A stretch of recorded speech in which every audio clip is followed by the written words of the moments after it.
Hello, everybody. My name is Chris Waddell. I'm the president and CEO of Sponte Operating, and we are about to do a Path to Power interview with my colleague, Wendy Chandler, the VP of Accounting and Finance at Sponte Operating.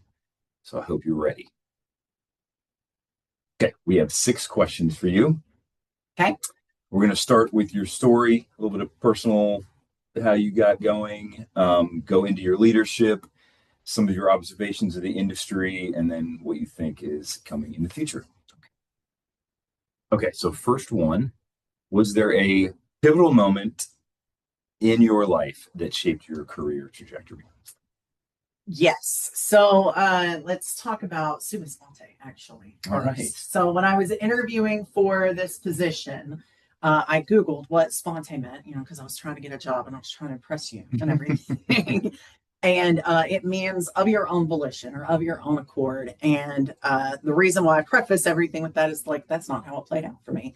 So throughout my career, as I kind of tell you my story, you'll see it's been that someone else opened a door for me. And I guess where I sponteed that was that I was willing to walk through it. So the pivotal moment, there's a backstory. Everybody has a backstory for how they got into the industry. So I am working for beer money, going through community college, doing my business classes, basics, accounting 101. And accounting for me was like work is play. It's like working a Sudoku puzzle. Debits and credits just make sense. And my accounting professor held me after class one day and said that her husband was a VP at this oil and gas company, and that sometimes they're looking for summer help, and asked if I would be interested in that. And, at the time I was like, health insurance? Yes, absolutely. Sign me up. But I went and I worked there. This is in 2004. The name of the company is Win Crosby. And I worked there for 6 months. And then they announced the merger with Petrohawk for $425 million.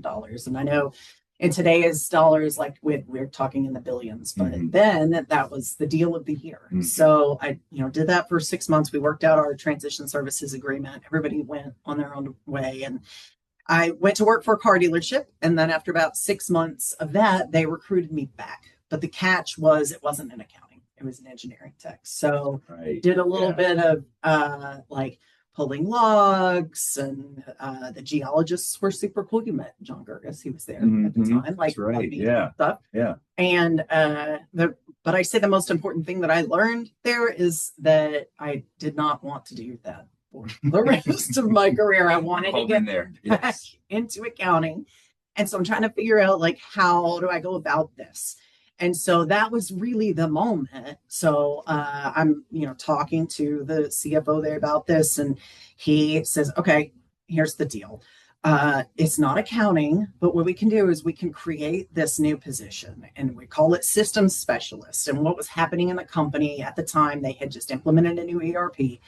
And they were racking up these massive support bills from the ERP. And they wanted somebody in-house to run point on this. And so what that gave me was the ability to learn all of the departments and all of the workflows and how they interacted with one another, and really see how an oil and gas company is run holistically. And kind of coming back to my interview here, that was my big selling point whenever I was interviewing. It was I know how the company is supposed to function in that office. So we finally found somebody that knows how to do that.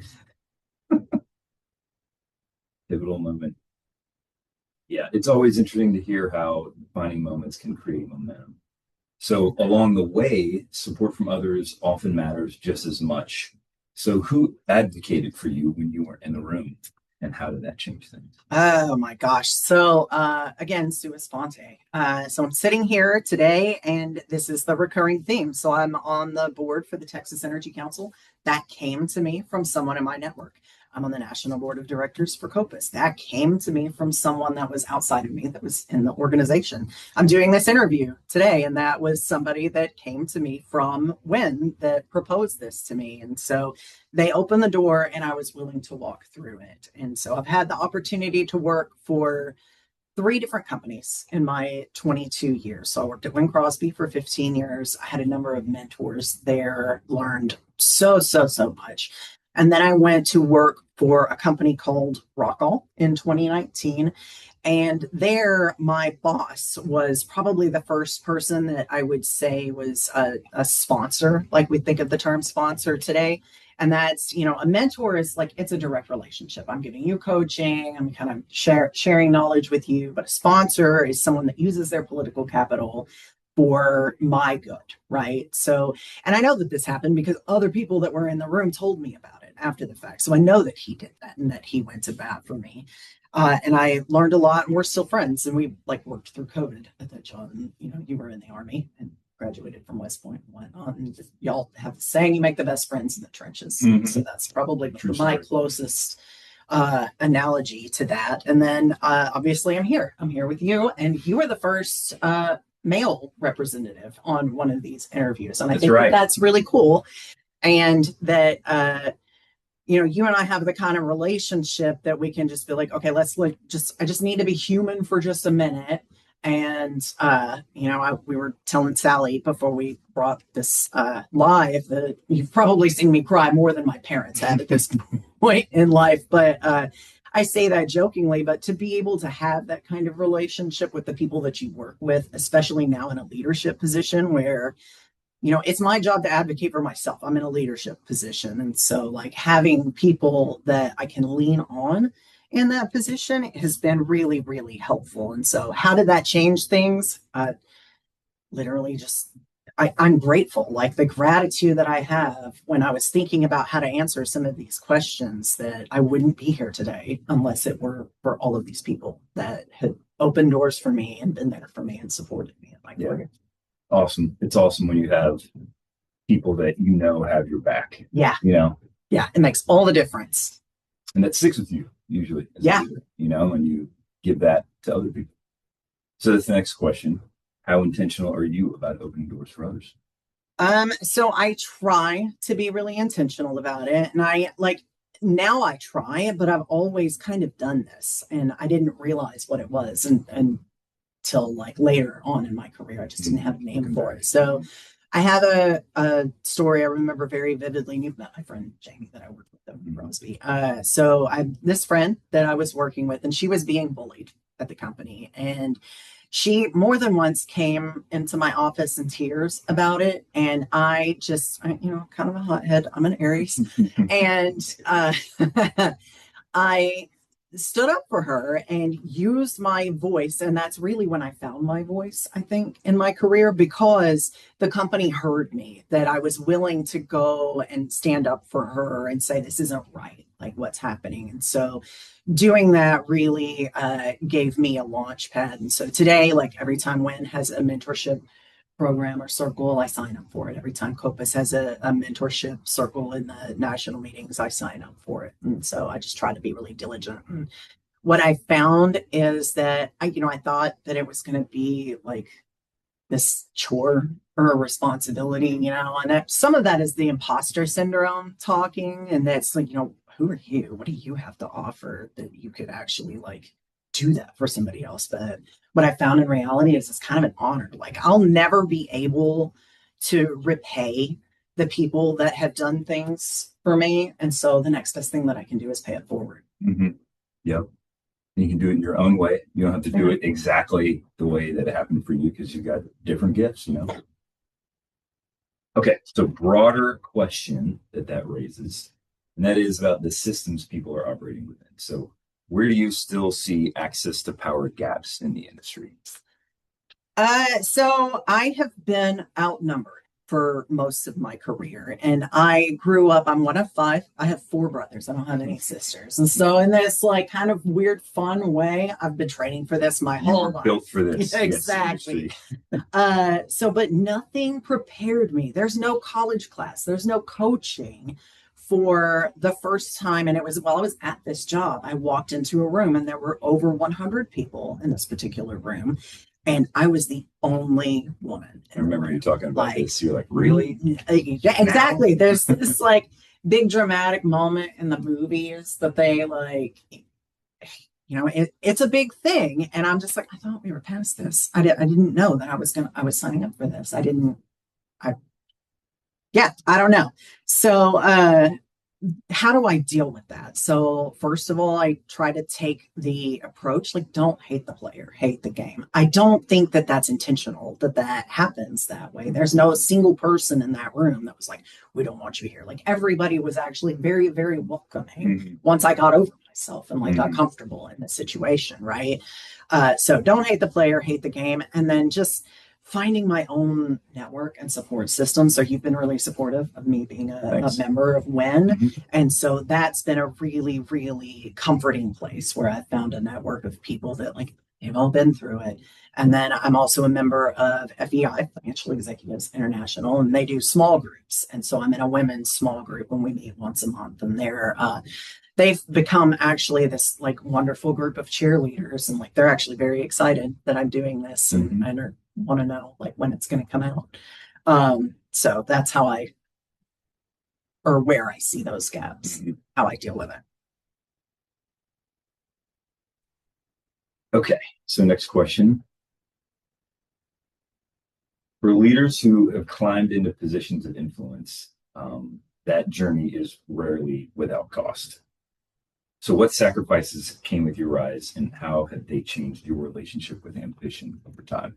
It's a great one. So sacrifices first is everybody's going to have the long hours story. We all have to pay our dues, in our jobs, and, just put in the hard work, and there's no substitute for that. But, I've talked a lot about the doors that I walked through that someone else opened for me. There's actually a lot more doors that I didn't walk through. And so trying to discern the ones that are right for the one between the ones that are right and the ones that are right for you is tricky and difficult, but like just not chasing a title and not chasing a raise, like that was something that I've tried to be really, really diligent about. And then my relationship with ambition, I would say just, I like to say that life kind of hit the reset button on me at 40, and that was about the time that I started here. So you got a front row seat to what I have learned to refer to as a beautiful train wreck, but for me it was still a train wreck, right? Now I won't go any further into the details with that, but life at some point is going to show you what you're made of. And it will make you really reassess what it is that is really important to you and what really matters. And so that is how it's kind of changed my relationship. Yeah, I think most people realize that at some point in life. So that perspective is very valuable for people earlier in their careers. I'm sure everybody's thankful for that. You're sharing that. But where should the next generation focus if they want to shape the future of this industry? I will give you 3 things that I think. The first is pretty low-hanging fruit. Everybody's talking about AI right now, and it's one of those things, it's not going anywhere. So I remember, though, my first boss, my controller at Win Crosby, he told me about when he started his career, they were actually physically on spreadsheets, and they would open them up and they would go through, and he was like, there was this like stickler that if this is off by 3 cents, and he would be like, we're not redoing this, kind of thing. And when they got their first computer, they were so expensive and it was the size of a suitcase that they had to share it. So whenever that was like new technology, everybody was having the same conversations. Like, it's going to take our jobs and we're not going to be around any further and we're going to be obsolete. And that's what's happening with AI now. It's not going anywhere, just like Excel isn't going anywhere, or email isn't going anywhere, but I don't think it's going to take our jobs. And that's just me speaking for myself. That's what I think. The second is kind of keep your eyes on your own paper. Like I said, there's no substitute for paying your dues and mastering your craft and doing the homework. So at the end of the day, this is a very capital intensive business and it's built on trust, right? So you cannot BS your way through a meeting with somebody that knows the fundamentals. If ChatGPT wrote your pitch and you don't actually know what the substance behind it, you're going to get schooled. You're going to get caught. Somebody at some point. So do your homework, master your craft. And you can do this, like you can lead from where you're at, right? So that doesn't mean that you have to know everything about everything. If you work in AP, recognizing phishing emails and exercising due diligence before you just change ACH information is huge. That is, you just need to show that you know how to safeguard the investor's assets and the stakeholders' assets. And then the last one is, I've talked a lot about the network and the people that open doors for me. And I think a lot of people think that they need to go out and meet everyone in the world and be LinkedIn famous. And I know that's easy for me to say here, like I have a fairly public profile now, but that's not the way that it was through most of my career. Have a small network that is meaningful and fill it with people that like want to see you succeed, and that will take you much, much further in your career. Yeah. Tight relationships with people that know you are going to steer you in the right direction, as opposed to just, be LinkedIn famous. Yeah. The ones that'll call you out too. Awesome. I think that's it. Excellent. Those are all the questions. So Wendy, thank you. This has been thoughtful, honest, and incredibly valuable to me, and I know to everybody watching as well. Well, thank you for participating with me.